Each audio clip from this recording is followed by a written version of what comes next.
Bonsoir, le magazine Vendredi se met à l'heure médicale. Je vous propose ce soir et la semaine prochaine 2 grands documents médicaux.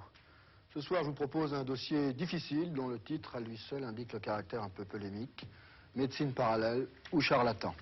Et puis la semaine prochaine, ce sera un peu une première pour FR3 et pour Vendredi, puisque nous accueillons Igor Barrère et sa première médicale qui sera consacrée au progrès de la cancérologie. Médecine parallèle ou charlatan. 2 raisons à ce dossier. Première raison, un chiffre établi par un rapport officiel. Selon ce rapport officiel, un nombre très important de malades atteints de maladies graves telles que le cancer ou la sclérose en plaques, au dernier stade de cette maladie, font appel à des médecines dites parallèles. Deuxième élément, il se produit certainement aux marges de la médecine une sorte de mouvement centré autour du concept de médecine douce, sur lequel d'ailleurs il conviendrait de réfléchir.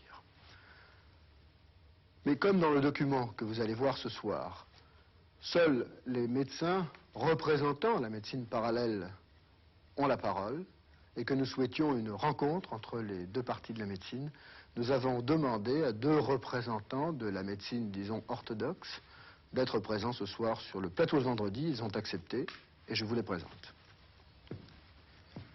Bien, je vous présente d'abord Monsieur Michel Boiron. Monsieur Boiron, bonsoir. Bonsoir, Monsieur Campana. Vous êtes directeur de l'Institut de recherche sur la leucémie à l'hôpital Saint-Louis. Les téléspectateurs de Vendredi, d'ailleurs, vous connaissent. Vous étiez venu lors de ce débat sur le cas Valéry. Et à ce moment-là, je crois que nous avions déjà un peu laissé pressentir que nous ferions un dossier sur les médecines parallèles et que vous viendriez. Je vous remercie d'être là ce soir. Fidèle au rendez-vous. Je vous présente également Monsieur Henri Laborie. Monsieur Laborie, vous êtes biologiste des comportements. Vous vous intéressez particulièrement au cerveau. Vous êtes directeur du laboratoire de tonologie à Boussicot. Si je résume un peu le domaine dans lequel vous travaillez, je dirais que vous vous intéressez particulièrement à l'influence du milieu environnant sur la naissance et l'évolution des maladies. Est-ce que c'est correct? Oui, je voulais. Vous êtes là également parce que vous êtes membre du comité d'éthique médicale qui a été créé par le président de la République. Messieurs, nous ne réclamons ici sur ce document aucune caution. Je crois d'ailleurs que ce n'est pas du tout dans cet esprit que nous avons fait ce plateau, où nous souhaitions avoir votre réaction à un dossier qui est difficile. Je pense tout ceci dans l'intérêt de malades qui sont souvent ballottés entre 2 médecines, où les règles du jeu sont plutôt la polémique, l'anathème, la condamnation sans appel. Alors si on peut essayer d'aller un peu plus loin et comprendre, en tous les cas, j'en serais très heureux, nous aurions réussi. Je vous propose tout de suite de regarder ce dossier réalisé par Jean-Marie Pertuis, médecine parallèle ou charlatan.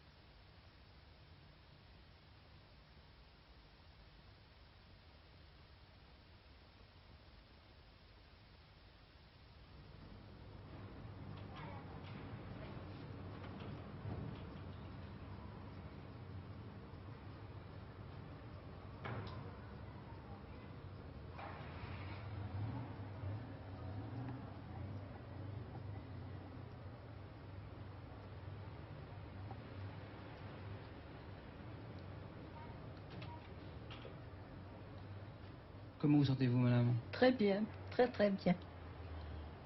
Quand je suis arrivée ici de clinique, je disparaissais dans mon lit, tellement j'étais maigre.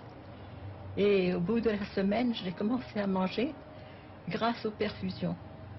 J'ai senti un bien-être. Quand on me faisait les perfusions, on aurait dit que je revenais une autre fois à la vie. J'avais besoin de manger. Et je crois que c'est comme ça que j'ai récupéré. Vous voyez, même les douleurs se sont dissipées. Je souffre moins qu'au début. J'ai souffert parce que j'avais le mal, mais maintenant je souffre parce que je commence à être mieux. Je marche alors que je n'arrive pas à me déplacer. Et vous voyez, je vous reçois et je suis très heureuse de pouvoir vous dire combien je suis contente d'avoir pu accepter tout ce traitement. Depuis 3 mois, on assiste à un véritable miracle, même si je n'aime pas ce mot, mais le miracle, c'est quand même les produits du docteur Solomides qui ont eu un effet considérable sur sa maladie, c'est-à-dire un cancer en phase terminale, et on n'avait plus d'espoir, les médecins l'avaient abandonné, et à sa sortie de l'hôpital il y a 3 mois, on nous avait dit qu'il n'y avait plus de médicaments, elle était complètement paralysée, elle souffrait. Et d'ailleurs, je dois dire, au niveau des souffrances, au bout d'une semaine de traitement, elle ne souffrait plus, on ne lui administrait plus de calmants, et je crois que c'est quand même très positif. Quand ils sont venus me voir pour m'occuper de cette dame, il y a à peu près 3 mois, je me suis trouvé en présence d'une femme qui avait eu un cancer du sein gauche, qui avait été opérée, qui avait été irradiée, qui avait eu des cures de chimiothérapie et qui était en phase terminale pré-mortem, c'est-à-dire qu'elle avait à peu près une quinzaine de métastases osseuses qui la paralysaient entièrement, de la colonne vertébrale, du bassin et du bras droit, et qu'elle avait aussi une métastase énorme qui faisait comme un melon dans son sein droit. Je lui ai donné à peu près une chance sur 100 ou sur 1000 de survie, et dans